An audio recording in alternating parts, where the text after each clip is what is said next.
Let me tell you a story to start with. Many years ago, Val and I lived in Texas City. And you know that when Easter comes, it's just a bigger day than others. We had a house full of people, about 300 in that particular church. And about, I don't know, 2 or 3 pews back was a little boy who was about 6 maybe. And I had developed a bad habit. I didn't know it. I got where I would say, "You do know what I mean, don't you? You do know what I mean, don't you?" And that's a good word. You know what I mean. It's Easter Day. I'm right in the middle of the sermon, and I said, "You know what I mean, don't you?" And that 6-year-old said, "No, sir."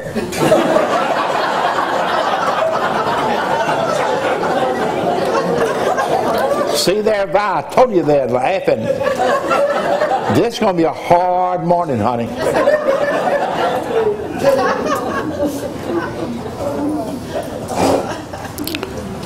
Val and I came to College Station in 1975. That's 32 years ago. The bishop had suggested that I ought to be on the staff of the church at A&M United Methodist, which of course I was delighted to do. It's sitting right there, as you know, across University Street from the campus. What you may or may not remember is that when we moved here, we were only one of 6 churches in that location, more or less. Right next door was First Baptist Church. Now, I don't want to, I'll get back to that in a minute. How many of you belong to a Southern, now listen to me, no, not a Baptist, a Southern Baptist Church. How many of you belong to a Southern Baptist Church? Raise your hand. Come on, get them up. Not too much, that helps. Okay. Malcolm Bain soon became one of my very close friends, and we often met on Lodge Street because that's where our doors opened. I'm still very fond of Malcolm. But in the course of those years here, I realized very, very quickly that we were only one of 6 congregations located just along Church Street, 1 block behind University. There was St. Mary's Catholic Church. There was Church of Christ. Of course, First Baptist Church. There was Our Savior's Lutheran. And there was down the street, First Presbyterian. All of us on the north side of the university.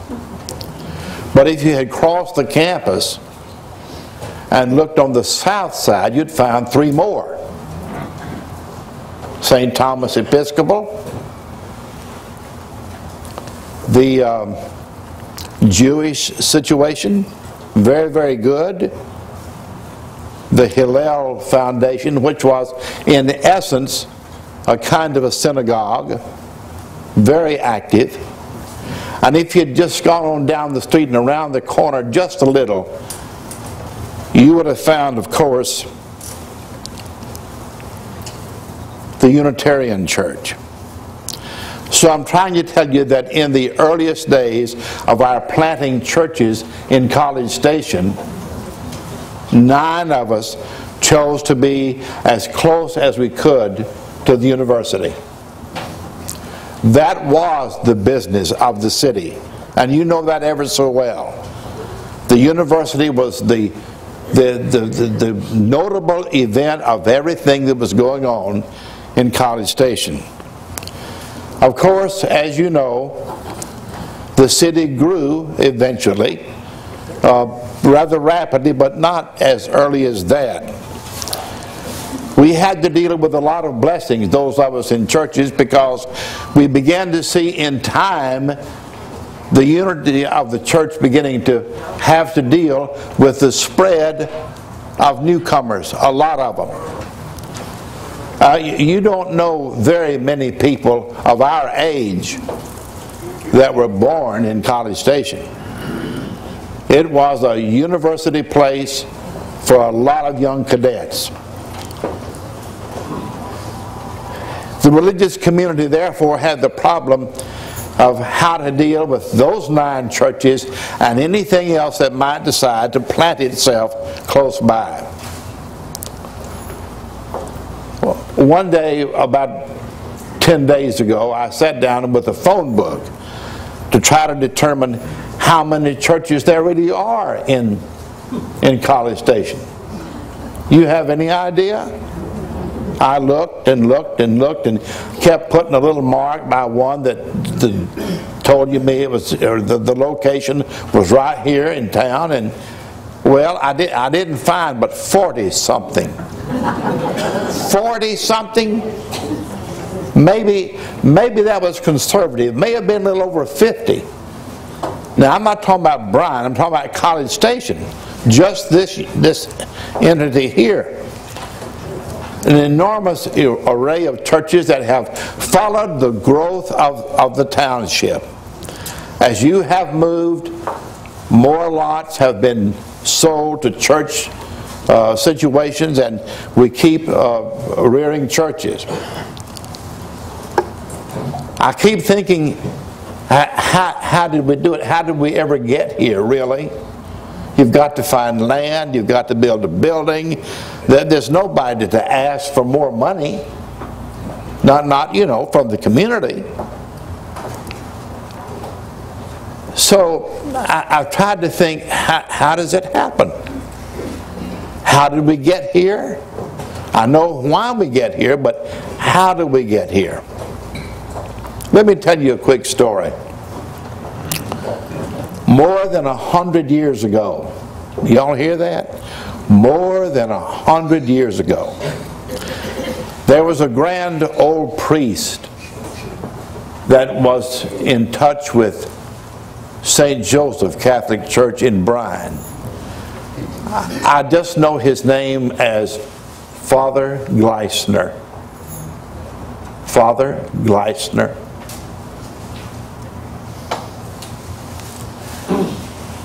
One day he looked out over the congregation to whom he would provide the elements, and there were 6 cadets in military uniform there in his service. That happened several weeks in a row, and he could not miss the fact that they had come. And then it occurred to him that they had in fact walked for 6 miles to get to St. Joseph Catholic Church. Can you imagine?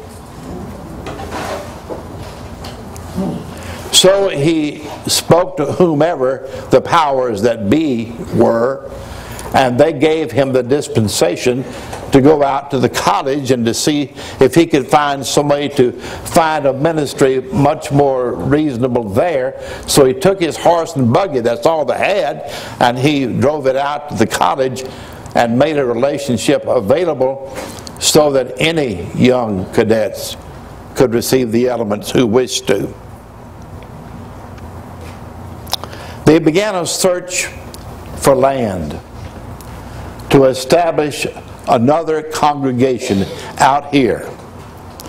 It took a long time, about 20 years maybe a little more. And they finally found a spot, and they built what we now know as St. Mary's. St. Mary's? If they didn't store me to me, and I guess they don't, somebody told me about 10 days ago that on any given Sunday, St. Mary's Catholic Church will offer the elements of Holy Communion to as many as 4,000 students. Y'all got that? You know what I mean, don't you? 4,000 students. When we have a pretty full sanctuary, I think we've had a big day. We're not even in the race compared to that. It's just remarkable. God bless God, and God bless Father Gleisner.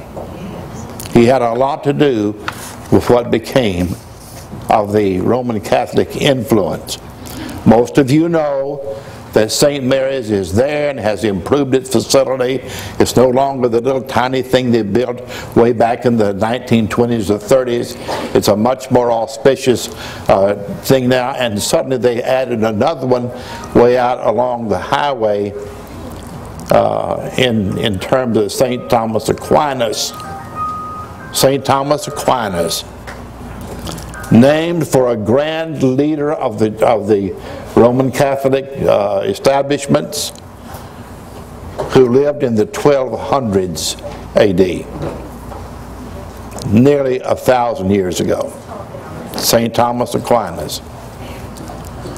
All this is to say that the churches, if they're going to do anything out here, they had to follow the movement of the populace. As you created other additions, areas to live in, more houses, the churches moved there, found a lot, and that's where the 40 or 50 came from. When I went through the book just to see if I could find who they were, well, it would take much too long to name them. Let me just name a few, okay? Just a few. Southern Baptist. Lots of Southern Baptist churches. And a lot of other Baptist churches that are not allied to the conventions. Pentecostals. There are several. There are 4 Methodist congregations in College Station. There's a Church of the Brethren, the Seventh-day Adventist, Grace Bible Church. I wish that Brian were here today. Brian is my neighbor down the street, and he is, I hate to tell you this, we have 6 ministers living in an area of about 3 blocks. Y'all don't come out there if you don't mean it, because we're there. 5 of us are Methodist. Brian is a great young man. He is the pastor of Grace Bible Church, and he is a distinguished young gentleman. The Mormons have a great unit here. The Unitarians I've already mentioned. Church of Christ. Church of Christ was one of those 6 in the North Gate, and they moved shortly after we came here, sold out to the Baptists and moved down by the high school, and then later on, as you know, have built over on the bypass, a beautiful, beautiful building. The Friends Congregational out on the southern bypass.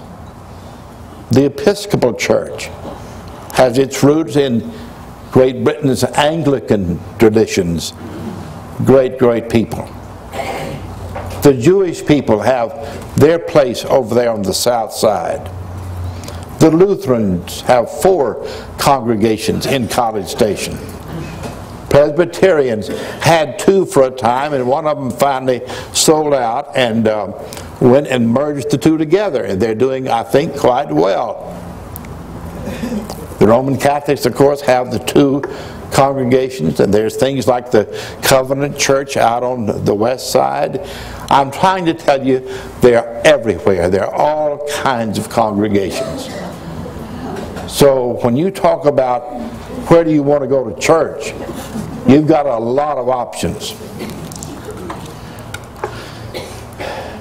In addition to that, I wonder if you ever think about what's going on indigenous to the campus itself. I don't know how many units there are in the campus where a bunch of youngsters are together and they have some name of some sort and they meet together for religious purposes. there is no ordained pastor necessarily there, or maybe not even a helper of any sort, maybe not great literature or whatever, but they do their thing and they do it rather well. And there are a lot of them with a lot of names. I have no idea how many. I'm saying that the church community, the religious establishment in our area is well alive and will remain so, we trust. We may be preaching to less people than we want, but we're trying, and there are a lot of us, 40 or 50 notable sites that we would refer to.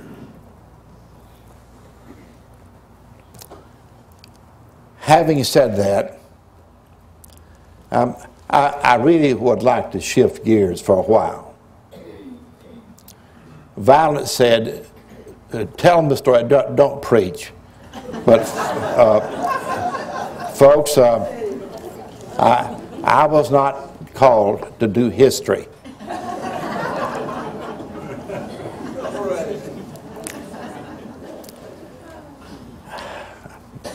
I really hate to tell you some of this.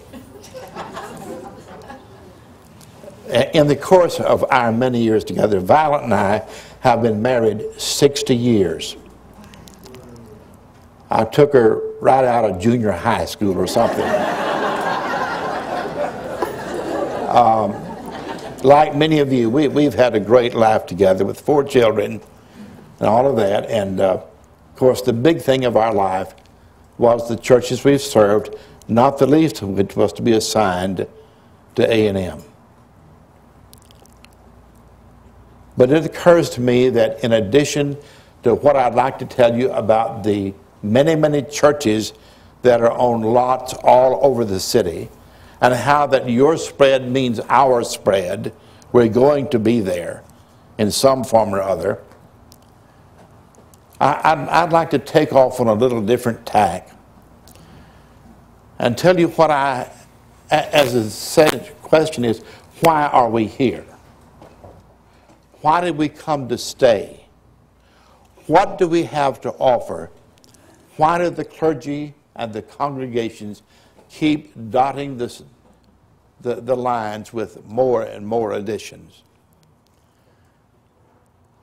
And in my common way of doing things, I want to tell you 3 things. I hate to do it that way because some of you are going to giggle, and I know that.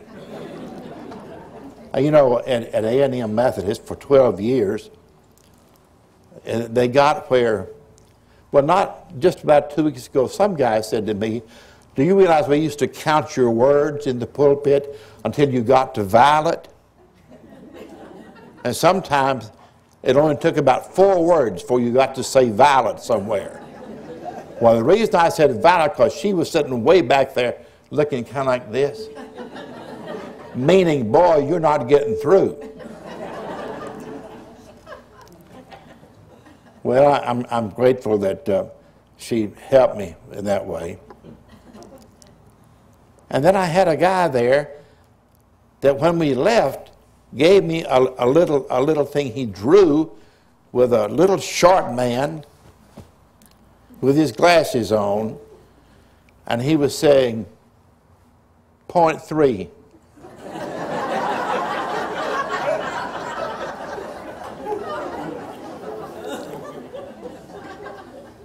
I do have 3 points. And I would like to be able to leave this as a part of my presentation to you. I really believe that God's first assignment to us is the concern for our having a daily attention to our interior world. I want you to understand interior world. I do not know whatever else God may want from us, but certainly an attention to what we are underneath everything else. That's down in that inner world where we struggle with things like love, and hope and trust and kindness and patience and decency. You know all of that. And that's one of the primary tenets of the Christian faith, is that God expects us to deal with what's in us before we try to deal with anything else. A week ago today, Val and I hopped in the car and drove to Houston to share in the service of a bishop who had died a week before and who was to us a model of excellence. He was a man who had in his bulletin passed out of the service no particular significant word. He just simply said, Ben Oliphant. I sat around the table with 13 other preachers in what they call the cabinet. I sat with him for 6 years as we tried to help preachers find new appointments. Or we thought of things that might be helpful to local churches. It was a great time to be alive with him. But I want to tell you about him. He had spent his life mostly in Louisiana. And there was a time in about 1960 when a major issue occurred over there. He had a ministry to a very fine city, and he had a black man who was the maintenance man and the cleanup man, to whom he was very fond. But they had passed a rule in Louisiana that a black man could not vote in Louisiana unless he was sponsored by a white man. Can you imagine that? And his janitor came and said, would you consider sponsoring me? He said, of course I would. So he walked with him down to the courthouse and tried to enroll this man as the new voter. The word that had happened went around town in a hurry. And in less than a week, the Ku Klux Klan showed up at his home and burned the cross on their lawn. And half of his congregation went and joined another church. They were not about to deal with a white man who was going to take care of a black man. Can you imagine? And bless his heart, he never said one word about it. He just stood there week after week after week and let that church grow back to where it ought to have been, and face up to what it would be in the gospel world, that God doesn't know anything about color, nor does he care. And you know that, and I know that. I love that gentleman. He was a great, great man. And I'm going to tell you that even the Ku Klux Klan or anything else like it can stand in our way with the first assignment is that we tend to what's in us. That's where we live. That's point one. Point two, what I will call the commitment to caring. You know, we decide on a lot of things that seem to be important to us.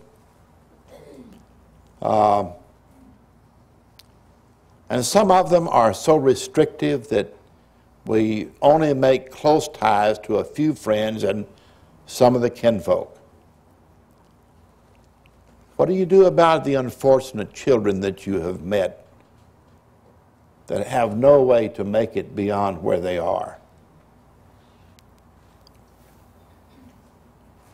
A long time ago, and I do mean a long time ago, 60 years,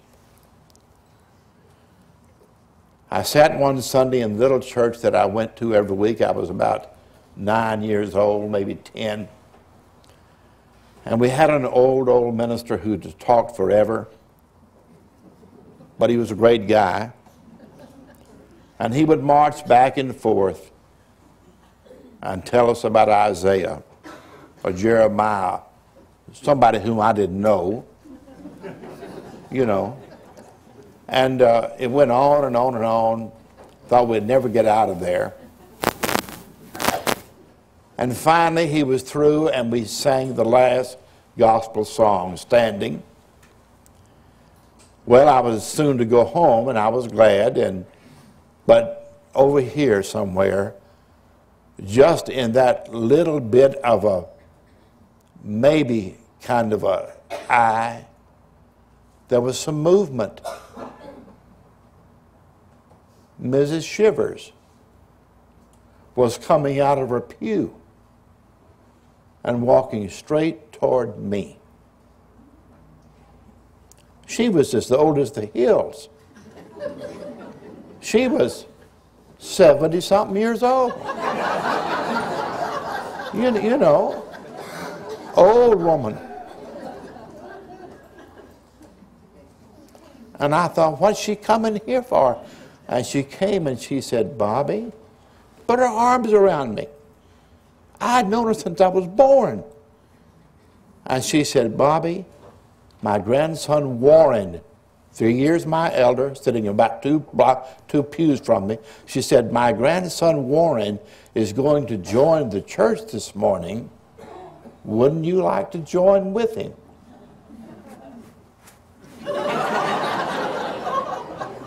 I said, no, ma'am.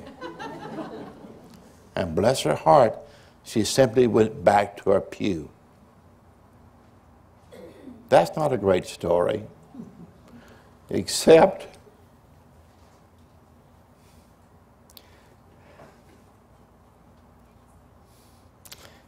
that it's been written in my heart for 70 years. 70 years. Oh, God. Thank you for her. Somebody really cared about Bobby Waters and what he might do with his life, maybe. Maybe. How would I ever forget? Anybody care about you? Really?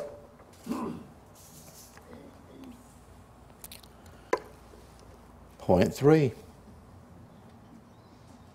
How about the struggle for wisdom?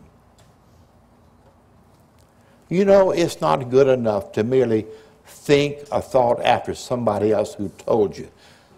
Do you read anything more than the sports page? Anything better than the comedy section? Do you read anything where somebody has hold of a truth that you never thought about? Do you know any good? Do you even know how many books there are in the Bible? Do you go to it and take lessons from people of antiquities, some of whom were on the wrong course, some were on the right? Very interesting book, great book that the Bible is. Where do you find wisdom?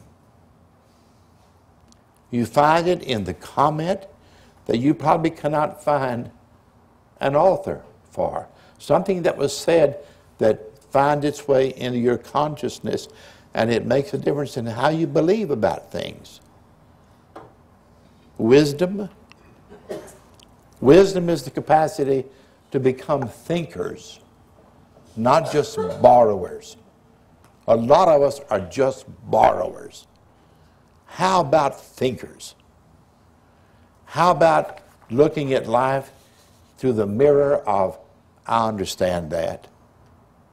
It taught me something new. I've read so many in the course of the years, and most of which I've forgotten. But the capacity to go into what this world plans to offer you. There's shelves everywhere, full of things worth your taking the time to look at. I don't go to movies very often. Violet took me to one not long ago. And I went to the theater and I listened to one that was called Amazing Grace. Y'all see Amazing Grace? Mr. Wilberforce, with his effort to save the British from importing slaves, finally he did. It was worth my time not just to wonder who wrote Amazing Grace. I know who wrote Amazing Grace.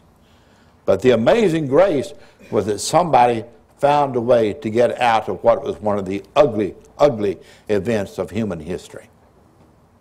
Somewhere the wisdom is there if you look.